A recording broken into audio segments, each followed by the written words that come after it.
Alors que la guerre sévit en Ukraine, le passé de certaines personnalités politiques vis-à-vis de la Russie de Vladimir Poutine ressurgit et est regardé avec un autre œil.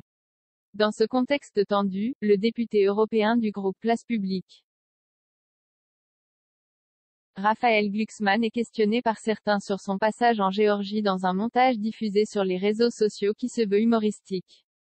Ne jamais demander à une femme son âge, à un homme son salaire, à Raphaël Glucksmann ce qu'il faisait en Géorgie de 2005 à 2012, peut-on lire sur la publication qui est arrivée jusqu'au principal intéressé.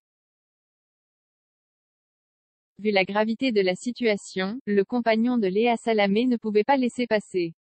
J'ai vu cette chose circuler dans certains cercles de gauche, j'ai pour habitude d'ignorer les attaques et les mensonges type Irak 2003, mais là ça touche à une fracture si cruciale que je vais le faire. Parler de mon combat, et souligner le gouffre qui nous sépare, a-t-il posté sur Twitter ce lundi 28 février.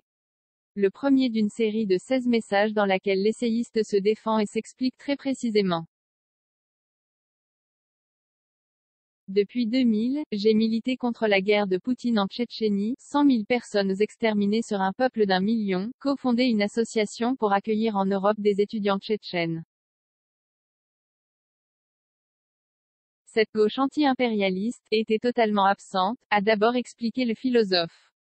Je suis parti faire un film sur les révolutions de couleur à l'est de l'Europe, en Ukraine, révolution orange, et en Géorgie, révolution des roses, a raconté sur Twitter Raphaël Glucksmann.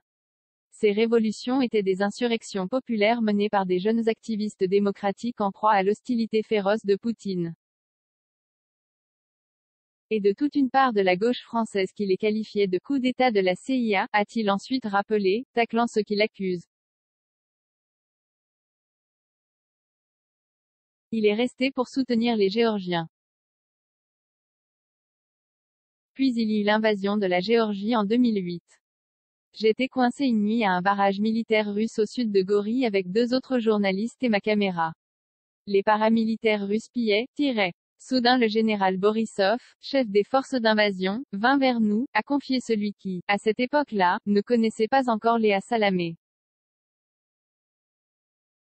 Face aux propos insultants tenus par le général qui lui aurait lancé « Ici c'est pas l'Europe, c'est la Russie », l'homme engagé avait alors décidé de rester sur place et de faire plus qu'un film. Raphaël Glucksmann affirme être resté pour « aider les Géorgiens ». De 2009 à 2012. J'ai vu la légèreté des dirigeants européens depuis un pays tiers, occupé et menacé, leur aveuglement face à Poutine qui nous a menés là, a-t-il déploré sur Twitter.